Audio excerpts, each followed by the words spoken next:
Días, mi nombre es Hugo Rubén López Cabrera, soy estudiante de primer semestre en la maestría en nanotecnología. Mis asesores de tesis son el doctor Ulises Figueroa López y la doctora Andrea Guevara Morales, ambos miembros del Departamento de Mecánica y Materiales Avanzados, principalmente trabajando en plásticos y compuestos.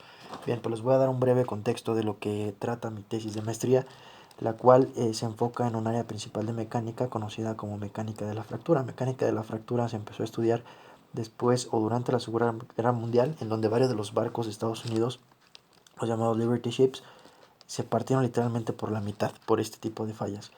Pero bien, vamos a empezar. El problema particular de mi tesis se basa en la estimación de una propiedad intrínseca del material, en este caso un material plástico, un polímero, la cual en la literatura la encontramos GD, y es la resistencia a la fractura dinámica. Existe una prueba mecánica que se llama High Speed Double Torsion, la cual es utilizada para estudiar un fenómeno que se conoce como Rapid Crack Propagation o propagación rápida de la grieta.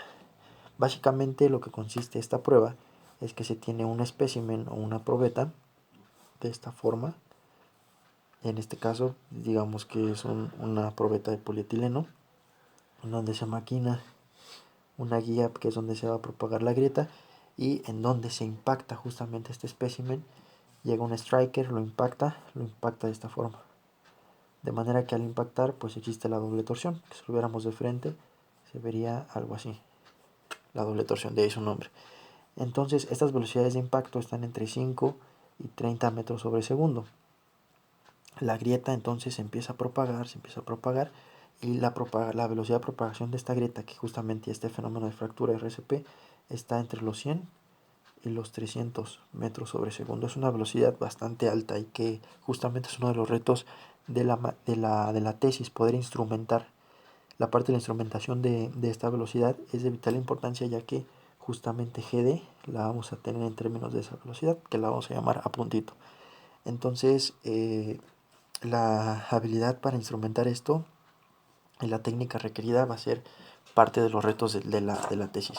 Además, bien, esto nos lleva a las siguientes hipótesis y preguntas que intenta resolver la tesis, en donde bien vamos a tener un material compuesto, digamos que esta es una matriz de material polietileno, y donde vamos a tener inclusiones de nanoarcillas, y las cuales van a funcionar como nanorefuerzos.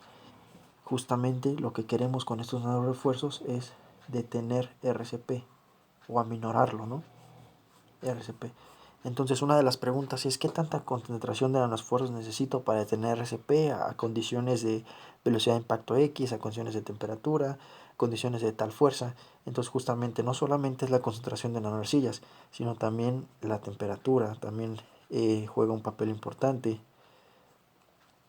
en este tipo de preguntas, o como lo mencioné, la velocidad de impacto. Entonces es posible generar un material compuesto de nanoarcillas que refuerce el material y que aumente, en este caso, la resistencia a la fractura dinámica, deteniendo RCP. Esa sería parte de la hipótesis y de las preguntas, ¿no? que se intenta resolver con la tesis. Además, bien, con ello, finalmente, lo que se quiere obtener finalmente es caracterizar el material o conocer justamente este parámetro intrínseco, que es GD, para generar un estándar.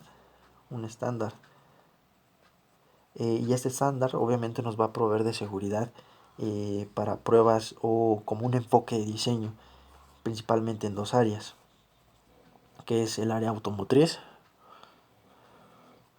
en donde ya la tendencia a utilizar plásticos en automóviles es tal que se busca ya que el auto utilice plásticos ingenieriles hasta en un 70% de su composición, llámese en piezas mecánicas, interiores, etcétera.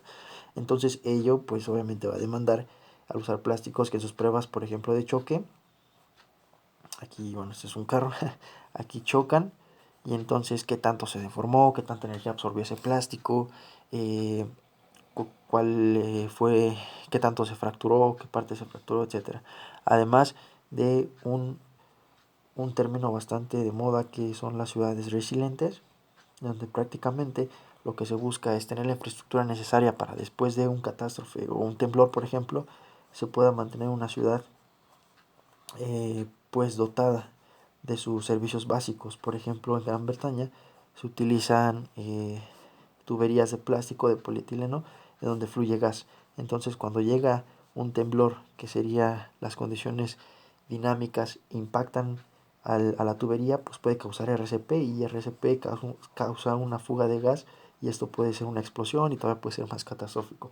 Entonces se busca justamente mediante los nanorefuerzos y mediante los variables que se mencionaron antes, como temperatura, velocidad de impacto, pues poder detener RCP, y con ello pues seguir dotando de gas a la ciudad en caso de catástrofes. Gracias.